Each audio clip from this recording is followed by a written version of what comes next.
ભગવાને તમને જે આપ્યું છે એ ક્યારેક ને ક્યારેક તમે જ માંગેલું છે. એ તમને યાદ નથી હોતું, પણ ક્યારેક તમે જ માંગેલું હોય છે.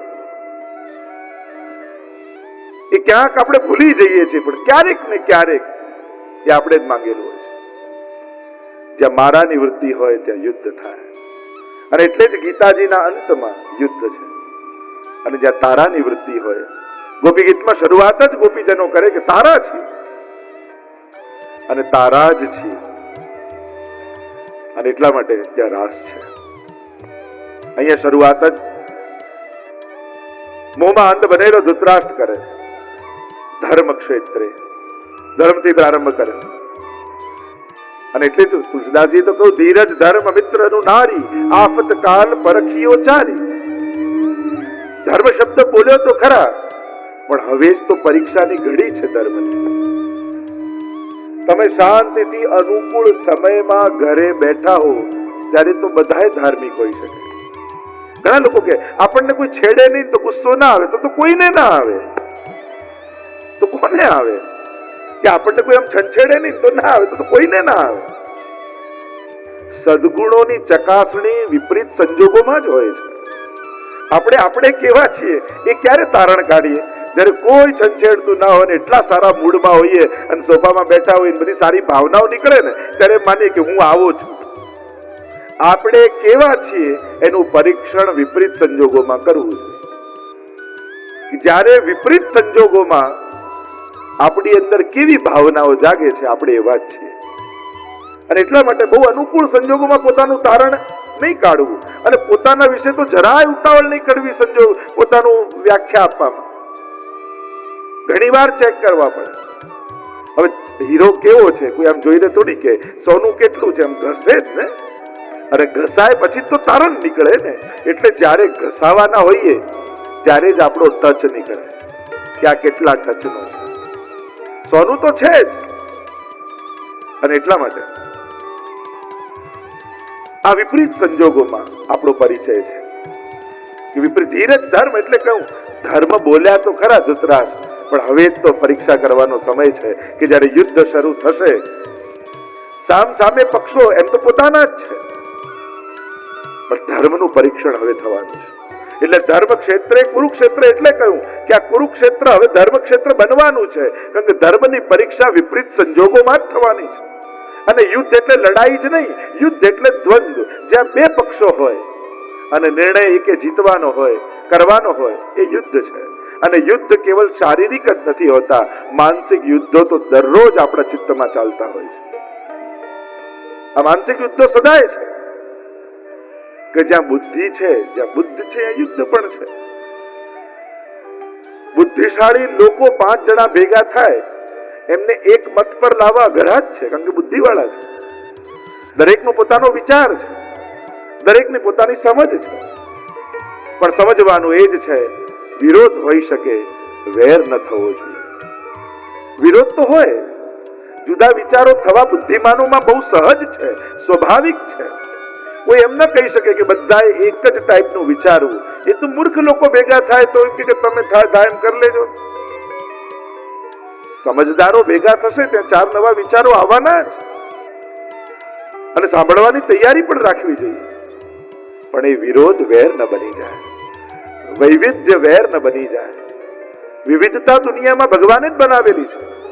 દરેકને જુદા જુદા વિચારો છે, પણ એ વેર સુધી ન પહોંચી જાય એટલી સાવધાની આપણે રાખવાની. અને એટલા માટે અહીંયા ધર્મ ક્ષેત્ર કહ્યું, કારણ કે ધર્મની પરીક્ષા જ હવે થવાની. વિપરીત સંજોગોમાં જ ધર્મની પરીક્ષા છે.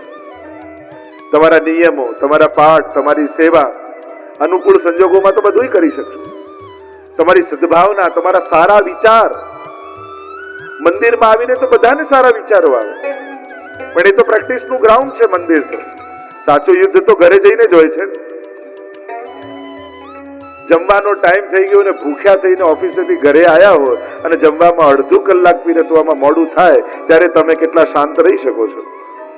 અને એમાં પણ દાળમાં મીઠું ઓછું હોય ત્યારે તમારામાં કેટલું મીઠું છે એની પરીક્ષા થઈ જાય. એ છે વિપરીત સંજોગોમાં જ થાય. અનુકૂળ કાળમાં તો બધાને અનુકૂળ હોય. અને એટલા માટે આ ઘરમાં ચાલતા, મનમાં ચાલતા યુદ્ધોનું સમાધાન ભગવાન આપે છે. કારણ કે એ શારીરિક યુદ્ધ તો હજી અર્જુન લડ્યો જ નથી. ભગવાને કયા યુદ્ધનું સમાધાન આપ્યું કે જે અર્જુનના મનમાં ચાલી રહ્યું છે. એટલે ગીતાજી એ પેલા શારીરિક યુદ્ધોનો ઉપાય નથી, એ તો મનમાં ચાલતા યુદ્ધોનો ઉપાય છે. કારણ કે ભગવાને ગીતા સંભળાવી મનના યુદ્ધમાં અર્જુનને વિજયી બનાવી દીધો કે તું પેલા મનનું યુદ્ધ જીતી લે. શારીરિક યુદ્ધ, ફિઝિકલી જે યુદ્ધ છે, મનનું યુદ્ધ જે જીતી જાય એ સંસારના યુદ્ધો જીતી જતો હોય છે. અને મનમાં જે હારેલો હોય છે પછી ભલે ને ચારને પછાડી લે પણ એ પછી સંસારના યુદ્ધો હારી જ જતો હોય છે. એટલે ગીતા દ્વારા ભગવાને અર્જુનને પેલું યુદ્ધ તો પછી જીતાડ્યું પણ મનના યુદ્ધમાં વિજય બનાવી દીધો. અને એટલે જ તો કહ્યું યત્ર યોગેશ્વર કૃષ્ણ યત્ર પાર્થો ધનુર્ધર તત્ર શ્રી વિજયો ભૂતિર ધ્રુવા નિતિર્મતિર્મમ. ત્યાં જ વિજય છે. અર્જુન જીતી ગયો. કઈ ક્ષણે જીત્યો અર્જુન કે નષ્ટો મોહ સ્મૃતિર્લબ્ધા તત્પ્રસાદાન મયાચિત સ્થિતોસ્મિ ગત સંદેહ કરીષ્યે વચનમ તવ. જ્યારે આ વાક્ય અર્જુન બોલ્યો અંતમાં કરીષ્યે વચનમ તવ, એ જ સમય અર્જુન જીતી ગયો. કારણ કે ભગવાન ક્યારે હારતા જ નથી. હવે તમે કહેશો એમ કરીશ, આટલી સમજણ જાગી એટલે વિજયી.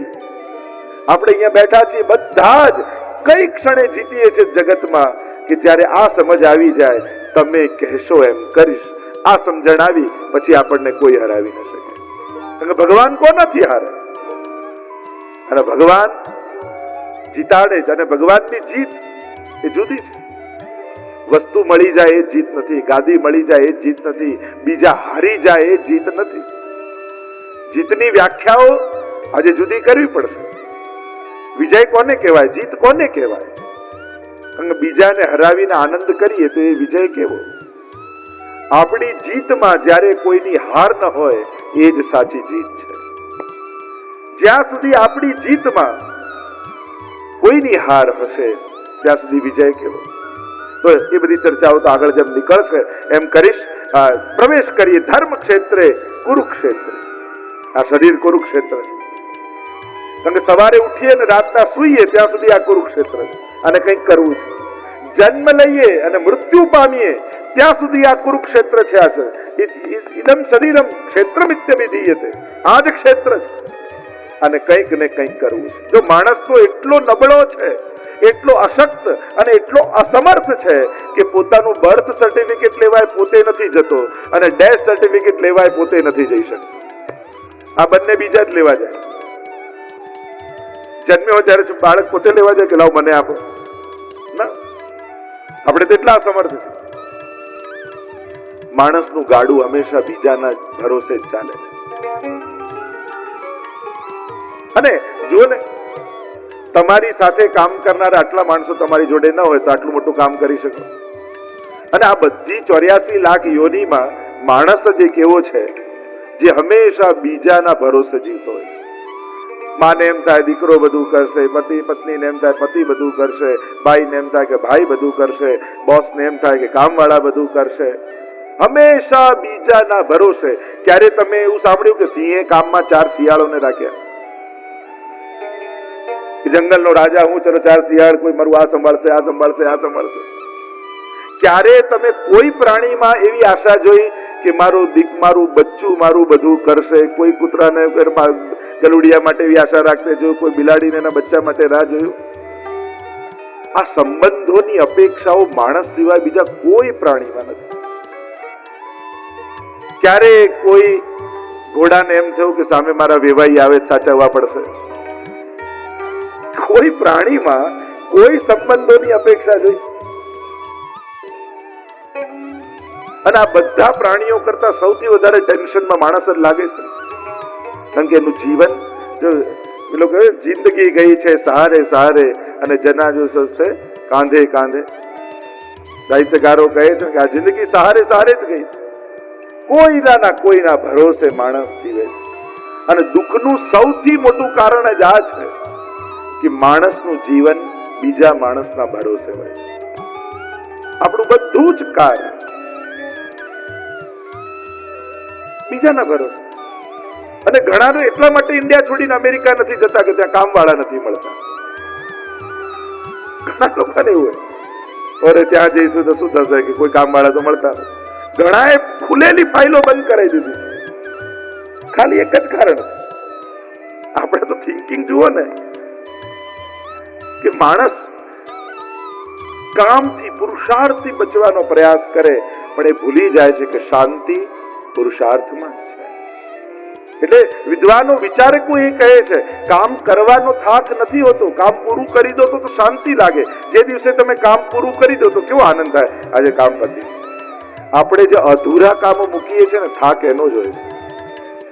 કામ કરવાનો જે વિચારો ને, આ બધું કરવું પડશે એનો વિચાર થકવે છે. બાકી કામ પૂરું કરી દો તો આનંદ જ હોય છે. ધર્મ ક્ષેત્ર કુરુક્ષેત્ર, અને એટલા માટે આ કુરુક્ષેત્રને ધર્મ ક્ષેત્ર બનાવવાનું. અને ધર્મ અનેક પ્રકારથી કહેવાય છે. દેહ ધર્મ, આત્મધર્મ, અનેક પ્રકારના ધર્મ કયા છે. દરેક વ્યક્તિનો એનો એક નિજ ધર્મ છે. અને જ્યારે જ્યારે તમે ધર્મથી ભાગો છો, આ કુરુક્ષેત્રને ધર્મ ક્ષેત્ર નથી કરવા દેતા, ત્યારે આ યુયુત્સવ વૃત્તિ પેદા થાય. યુદ્ધ લડવાની, સંઘર્ષ કરવાની, પાડી દેવાની, પછાડી દેવાની, જીતી લેવાની, લઈ લેવાની, આ બધી યુયુત્સવ વૃત્તિ છે, લડવાની વૃત્તિ. અને જ્યાં સુધી આ યુયુત્સવ વૃત્તિ છે ત્યાં સુધી મનમાં ઉદ્વેગ રહેવાનો છે, ત્યાં સુધી મનમાં ક્લેશ રહેવાનો છે. ધર્મ ક્ષેત્રે કુરુક્ષેત્રે સમવેતતા યુયુત્સવ. ભેગા થયા છે, ભેગા મળ્યા છે, પણ શેના માટે ભેગા મળ્યા? જો મળવામાં પણ ફરક છે. સમવેતતા ભેગા થયા છે શેના માટે?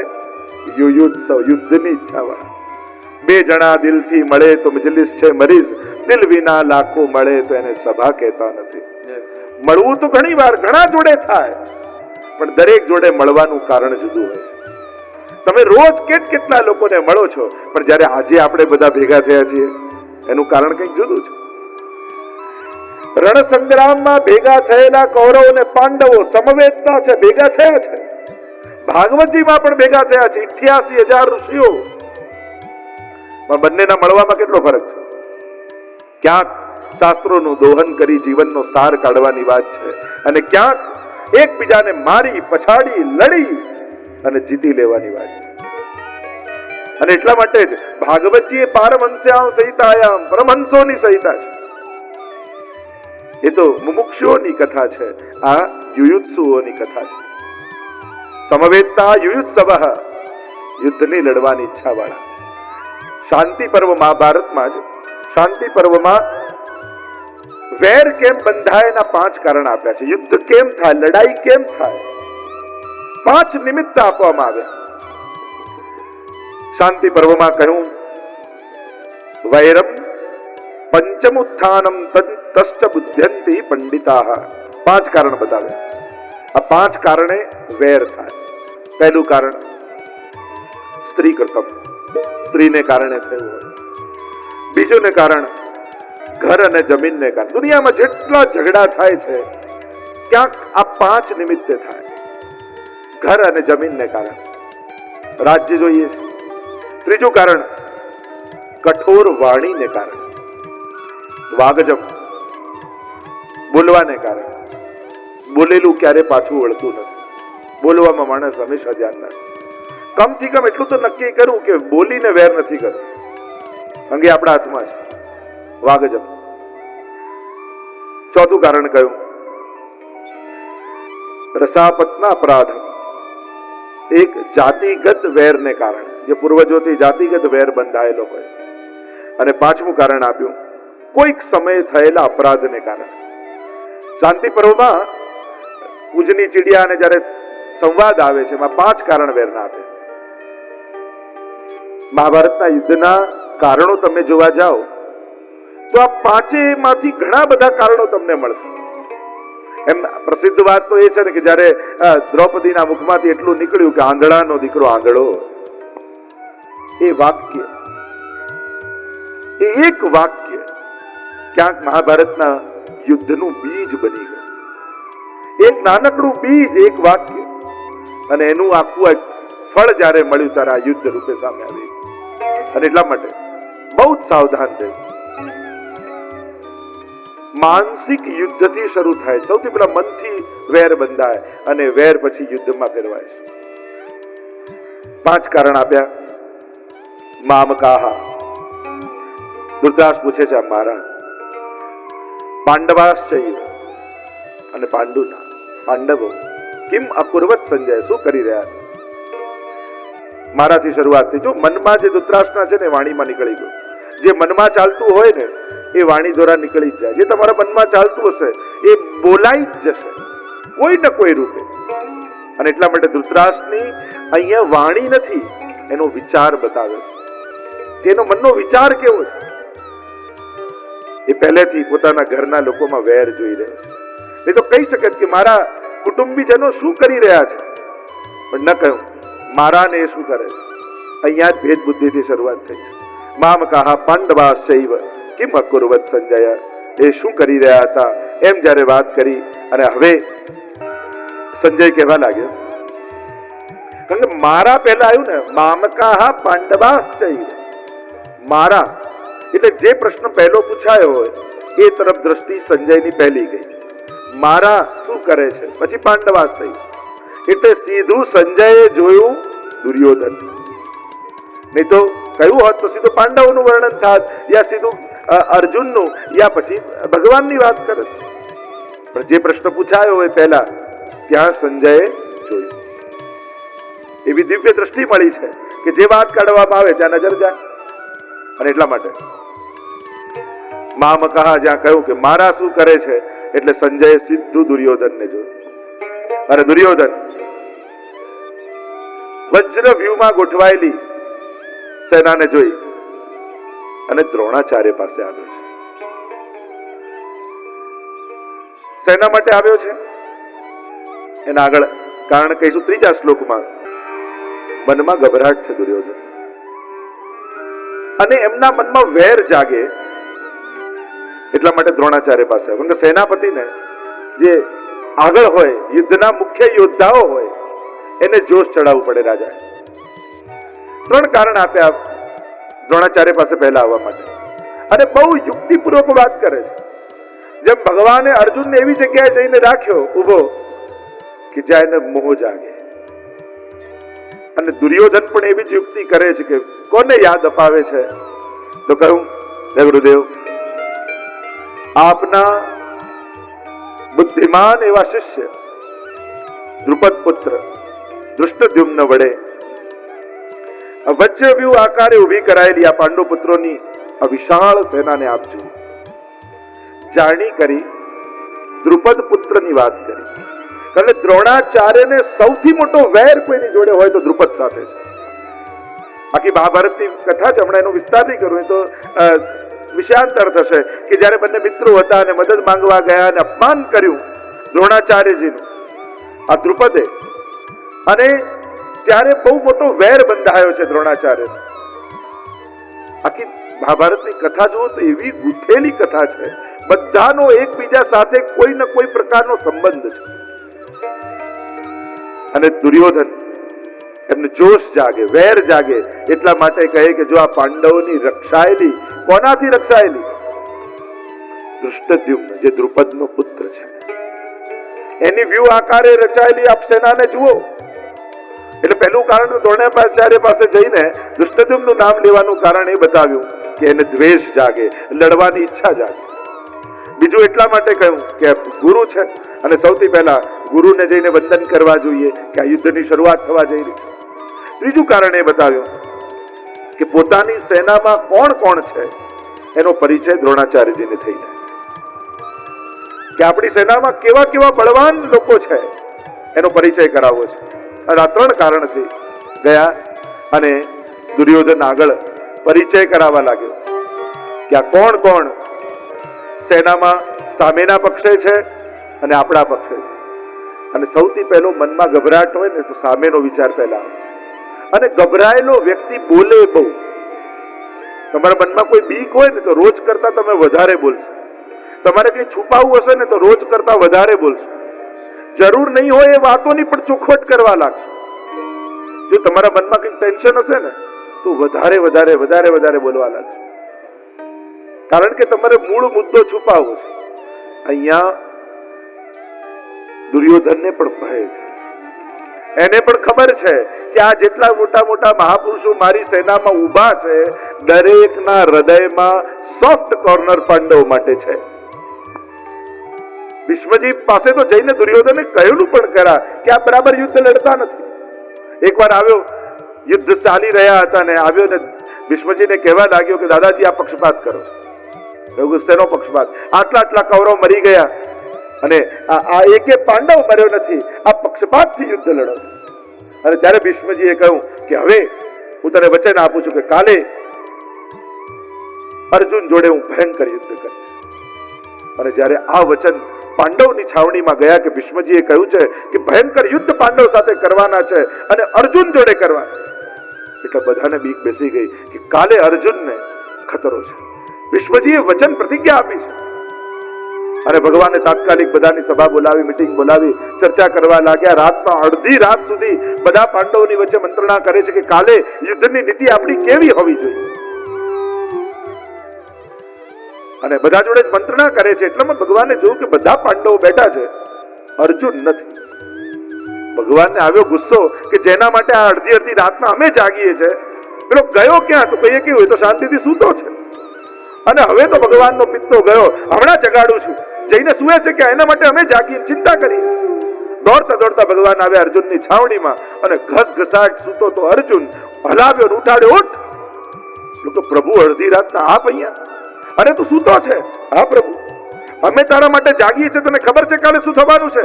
હા, ભીષ્મજીએ મારી જોડે ભયંકર યુદ્ધ કરવાની પ્રતિજ્ઞા કરી અને એની બીક અમને છે, અમે જાગીએ છીએ ને કેમ યુદ્ધ લડવું એની ચર્ચા કરીએ છીએ અને તું શાંતિથી સૂઈ ગયો છે, આવું કેમ?